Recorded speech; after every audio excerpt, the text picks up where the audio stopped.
Alors, la question du financement du RBI revient souvent sur la table, c'est un peu normal, c'est quand même une partie importante de la chose. Dans cette vidéo, on va essayer de voir quelques façons de faire. D'abord, qu'est-ce qu'on finance? Est-ce qu'on finance un RBI totalement intégré au salaire? Auquel cas, on confisquerait l'entier du salaire qui serait inférieur à 2500, ou partiellement intégré, ce qui permettrait d'augmenter une partie des salaires, ou totalement en plus du salaire cette fois. Alors cette option elle est un petit peu trop chère pour l'instant, on va la laisser de côté. Maintenant, comment on finance? Pour l'OFAS, l'Office fédéral des assurances sociales, qui partirait d'un modèle totalement intégré au salaire, le premier qu'on a vu, on pourrait récolter 125 milliards de cette manière, encore 55 milliards en réaffectant une partie des prestations sociales actuelles, et il manquerait 125 milliards qu'on récupérerait en doublant la TVA. Alors, le gros avantage de ce modèle, oui parce qu'il y en a un, c'est qu'il est très facile à comprendre. Tout le monde comprend les conséquences que ça aurait. Hein. Tout le monde comprend qu'à terme, il y aurait une augmentation du chômage qui ferait que le solde nécessaire finirait par augmenter, évidemment. C'est écrit dans la méthode, j'ai envie de dire. Alors bien sûr, au Parlement, ça serait immédiatement rejeté. D'ailleurs, la plupart des politiciens qui s'expriment sur la question fustigent ce point de la TVA. C'est à se demander pourquoi le Conseil fédéral s'est basé là-dessus pour faire son estimation. Surtout quand on sait que du côté des émissions, c'est pas un modèle, mais plusieurs modèles, ici vous voyez le S, qui ont été proposés sur leur site, et ils ont même écrit un livre à destination de la Confédération. Alors bon, je vais pas tout passer en revue ici parce qu'il y en a beaucoup. Je vais me contenter d'un autre modèle qui n'est pas dans la liste, et je vais en garder un des leurs quand même pour la suite. Vous verrez que c'est très intéressant. Alors si vous voulez plus d'informations, je vous recommande cette vidéo ici, qui explique en détail les différentes options possibles. Et maintenant, on va voir un autre modèle qui, lui, coûterait 13 milliards. Il n'est pas sur la liste. Avant ça, on va faire une petite analyse des ressources. On a vu dans la précédente vidéo qu'à cause de l'augmentation de la productivité, la masse salariale progressait nettement moins vite que le PIB en Suisse. Ça nous indique qu'il serait peut-être préférable de taxer le PIB, il faudrait trouver une manière de le faire, plutôt que la masse salariale. Une autre chose aussi au niveau des salaires toujours, le salaire moyen, quand on regarde ici, il stagne depuis 2009, la crise. Ça nous indique que les salaires sont peut-être plus une ressource fiable pour l'avenir. On le voit avec l'AVS, on n'arrive plus à payer l'AVS. Et une autre tendance aussi qui est très intéressante, c'est l'augmentation du travail à temps partiel. Alors ça fait à peu près 20 ans que ça augmente de manière quasi linéaire. On va essayer d'utiliser cette tendance à bon escient. Enfin, combien ça coûte? Là, on va prendre les statistiques de 2015. Ça serait environ 213,6 milliards. Alors, on va voir maintenant de quoi il s'agit. Ce modèle dit de financement par participation redistributive, il est assez complexe, alors je ne vais pas tout expliquer ici, ça serait trop long. Mais si vous voulez toutes les informations, vous pouvez télécharger le document qui se trouve dans la description de la vidéo. Alors en quoi ça consiste? Actuellement, moins vous travaillez, moins vous gagnez d'argent. C'est normal. Là, c'est le taux d'occupation. Avec l'OFAS, ce serait la même chose jusqu'à 2500. Si on part sur un modèle partiellement intégré où on rembourserait le RBI au prorata du taux d'activité, donc à 50%, vous payez 1250, ça nous donnerait ça, ce qui est plutôt alléchant. Nous, on va un petit peu optimiser, on va faire ça. Alors, un des avantages, vous le comprenez tout de suite, c'est de venir gratter un peu d'argent ici. Il faut quand même que ce soit payable tout ça. Et l'autre avantage, on va voir dans un instant. Mais avant ça, on va voir comment ça fonctionne. Quel est le principe en fait? On part du modèle de salaire actuel et on va mettre une franchise, cotisation sociale, toutes sauf la LPP et puis les allocations familiales ici, ce qui fait que le salaire disponible va augmenter. Là-dessus, on va venir prélever une part pour le RBI supérieure au RBI, c'est un peu paradoxal. Et ensuite, on ajoute le RBI au solde. On obtient le nouveau salaire auquel, s'il est supérieur à 7000 francs, on va venir retrancher une cotisation supplémentaire. C'est un peu compliqué à comprendre, mais là on va voir les effets que ça aurait. Alors tous les salaires inférieurs à 6500 vont augmenter, Et plus votre taux d'activité est bas, plus l'augmentation en proportion de votre salaire va être élevée. L'effet s'atténue, plus le salaire augmente. Alors si on regarde ici une base de salaire à 100% de 5000, on voit que pour une occupation à 50%, vous gagneriez plus qu'actuellement à 70%. Alors l'intérêt, c'est que si à l'avenir le job venait à se raréfier et qu'il fallait le partager d'une certaine manière, on pourrait toujours conserver des salaires décents, même avec des taux d'activité très réduits. Voilà, c'est une histoire d'être préparé à l'avenir, quoi qu'il arrive. Mais bon, vu qu'on a mis une franchise aux cotisations, eh ben, les recettes sociales vont baisser. Actuellement, on a 65 milliards. Il y a une partie qui est payée par la Confédération et une partie par les employeurs qui n'est pas franchisée. Donc ça va nous faire un nouveau total de 49 milliards, soit une diminution de 24%. Alors ça ne va pas suffire évidemment, et il va falloir augmenter les cotisations. Là c'est la part qu'on ajoute au RBI. On va tenir compte aussi de l'augmentation des cotisations pour les hauts revenus dont on a parlé avant, ce qui nous fait un total de 69 milliards. On a vu avant qu'on prélevait un peu plus sur les salaires. Au final, ça va nous faire 139 milliards environ, c'est très approximatif, qu'on va pouvoir récupérer. Donc là, on arrive à 208. On va encore ajouter l'aide sociale générale, donc uniquement le revenu d'insertion, les bourses d'études, la moitié des subsides, un peu plus de la moitié des PC, AI et AVS, et on obtient 214 milliards. Avec ces 214 milliards, on va avoir un solde positif de 389 millions. Donc là, tout est payé, mais où sont donc ces 13 milliards? Alors regardons ce qui se passe pour les revenus de la population. 80% de la population va gagner plus qu'avant. C'est pas tout à fait exact parce que pour les chômeurs ici, ça va rien changer. Désolé les gars. Ok, donc forcément, s'il y a quelqu'un qui gagne, il y a quelqu'un qui perd. Qui perd? Donc, en premier lieu, on a les personnes, comme on a vu avant, qui gagnent plus de 6500 par mois, qui vont perdre de l'argent.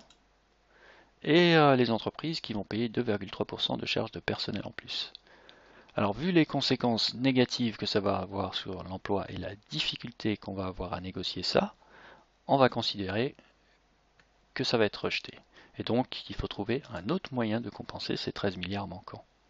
On pourrait bien sûr augmenter la TVA, oui on pourrait, 4 points seulement cette fois. Mais non, on va pas faire ça. À la place on va essayer de trouver une nouvelle source de financement. Et c'est là qu'on va passer à un des modèles qui a été proposé par les initiants, c'est la taxe sur les paiements électroniques, aussi appelée TTFE. Il s'agit de taxer tous les paiements électroniques. Alors de combien il s'agit? En 2012, il y en avait pour 95 000 milliards. Si on regarde en 2015 maintenant, ça descend à 38 000 milliards. On va faire avec ce montant, c'est pas grave. Ça nous ferait une taxe de 3,3 pour 10 000. Totalement insignifiant, me direz-vous. On peut se le permettre sans problème, personne ne va le remarquer. Sauf qu'il y a un problème que vous connaissez tous, une partie de ces paiements sont des transactions financières. Alors, ça pose quelques petits soucis que je ne vais pas discuter ici parce que ça serait assez long. Et comme je suis un capitaliste pragmatique, je vais considérer qu'on ne pourra pas les taxer. Oui, c'est des intouchables, c'est comme ça. Et on va aller à la suite. Je sais, je suis pessimiste.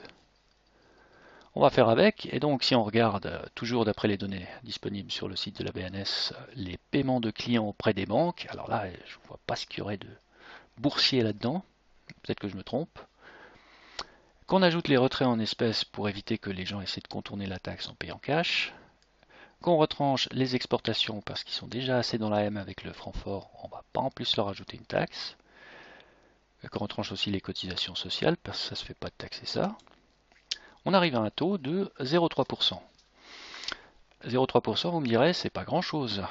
Mais à cause des effets en cascade sur les prix, au final, ça aboutira à un résultat qui sera assez similaire à une augmentation de la TVA de 1 à 2%. Alors ça, on veut éviter. Donc on va essayer d'optimiser ça. Pour ce faire, on va créer des provisions. Vous allez comprendre tout de suite de quoi il s'agit, enfin dans un petit moment. On va commencer par supprimer les cotisations sociales. Si on les supprime, en prenant en compte la part qui est payée par la Confédération, donc par nos impôts et la TVA, on arrive à 52 milliards qu'il faut trouver. Voilà. Voilà, c'est 52 milliards. On va encore les optimiser. On va rajouter une augmentation de l'impôt sur la fortune de 0,5 pour 1000. Sachant que la Suisse gère un tiers de la fortune privée mondiale, ça correspond à 7000 milliards, ça nous ferait 3 milliards et demi environ. On va encore prendre en compte un excédent de recettes fiscales que vous allez comprendre après d'où ça vient, vous inquiétez pas, ce qui nous fait 45 milliards, ce qui nous fait un taux de 1,07 qu'on va arrondir à 1,10. Alors, en partant de là, est-ce qu'il y aurait des effets en cascade encore? On va voir sur une petite entreprise avec une faible productivité ici. Alors, actuellement, voilà son compte de résultat simplifié. Avec la TPE, on constate que son bénéfice augmente et que sa charge fiscale et sociale, donc les charges sociales en dehors de la LPP, actuellement elle n'en paierait plus, il n'y aurait plus que les charges de la TPE ici, ainsi que ses impôts. Eh bien, elle diminue. Voilà, donc c'est tout bénef pour elle. Comment ça se fait? Eh ben, on a parlé tout à l'heure de provision. La TPE pour elle est inférieure aux charges sociales. Avec 1,1%, c'est vraiment pas grand-chose. On constate aussi ici que la valeur ajoutée brute diminue. Avant, on parlait de trouver un moyen de taxer le PIB. Eh ben voilà, c'est fait. Aussi simple que ça. Et maintenant, on va voir ce que ça donnerait dans le futur, au cas où les prédictions catastrophistes de remplacement par des robots se réalisent. La même entreprise, elle achète plein de robots et puis passe à 1,5 million de bénéfices par an. Et bien là, la charge sociale et fiscale, elle augmente. Oui, oui, parce qu'on ne taxe plus que sur la base des salaires, on taxe l'ensemble de l'activité économique. Voilà, alors son bénéfice diminue un petit peu, mais bon, franchement, c'est pas grand-chose. Mais on va revenir un peu dans le présent et même un peu dans le passé. On va prendre une entreprise réelle, histoire de voir ce que ça pourrait donner. Alors si j'ai pris celle-là, c'est déjà parce que les comptes sont publics, qui sont simplifiés, mais aussi parce que tout le monde connaît et que tous leurs employés quasiment travaillent en Suisse, donc au niveau comptable c'est assez pratique, et aussi parce qu'ils ne sont pas connus pour verser des salaires mirobolants. Avec la TPE, le bénéfice augmente. Ouais, c'est aussi simple que ça, donc la provision fonctionnerait. Probablement pas pour toutes les entreprises, mais pour la plupart. Certaines devraient ajuster leur prix à la hausse, probablement. Mais je ne pense pas que ce serait la majorité, loin de là. Alors avec tout ça, évidemment, il y a un autre aspect, c'est que les prix augmentent. Oui, le coût de la vie va augmenter. Et on va voir quelles seront les répercussions. Alors prenons Maurice qui actuellement gagne 4320. Il arrive à mettre de côté 632 francs par mois. Avec la TPE, il y a un effet de provision qui se crée. Son salaire augmente vu qu'il n'y a plus de charges sociales à payer. Il paye 1,10%, pardon. Et par contre, tous ses frais augmentent. Donc il va payer plus cher le loyer, enfin tout. Il va même payer, vu qu'il gagne plus d'argent, plus d'impôts. Et vous savez quoi, on va encore taxer ses impôts au moment du paiement. Oui, oui, on est comme ça. Alors avec tout ça, il arrive quand même à mettre de côté environ 30% de plus par mois. Voilà, donc Maurice, il est gagnant dans l'histoire. Imaginons maintenant que ça se passe mal et qu'il y ait une forte augmentation du coût de la vie. Les gens profitent pour essayer d'arnaquer les gens, je ne sais pas. Disons que ça augmente de 3%. Allez hop, il est toujours gagnant dans l'histoire. Et là, vous voyez que les recettes fiscales, on en a parlé avant, ils payent plus d'impôts, donc elles augmentent. Et c'est de là que viendraient les 3,5 milliards dont on a parlé avant. Alors j'avoue que c'est un petit peu au pifomètre que j'ai estimé 3,5 milliards. Mais bon, on est juste dans l'étude de concept ici. Alors tout ça, ça aurait quelles conséquences au final? Ouais, on en revient à cette question. On a vu que les recettes fiscales allaient augmenter. Parallèlement à ça, les salaires augmentent. Oui. Les prix aussi. Les prix augmentent un petit peu, c'est sûr. Certains plus que d'autres. Probablement que les crédits, au niveau des crédits, vont répercuter la taxe sur le client. Mais c'est pas grand-chose. Parce que le pouvoir d'achat augmente aussi. Donc, ça va permettre d'amortir cette légère hausse de prix. Et donc, du coup, si le pouvoir d'achat augmente, on ne peut que supposer que les bénéfices des entreprises vont augmenter. Alors évidemment, tout ça, c'est à relativiser. Je suis juste un net comptable au chômage qui a fait sa propre analyse en se basant sur les données qu'il trouve sur Internet, notamment les données publiques gratuites. Je travaille pas chez Monsec Fonseca, je suis pas un spécialiste de l'optimisation fiscale, mais à mon avis, ça pourrait fonctionner. Alors supposons que ça fonctionne,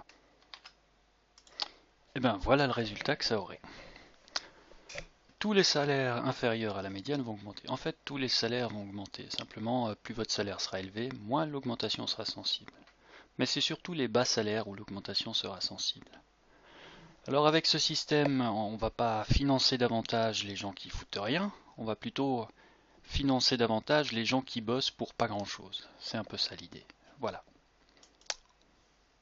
Alors c'est ça la question que vous devez vous poser maintenant. On a un moyen de le faire. Est-ce que vous voulez sauter sur l'opportunité ou pas?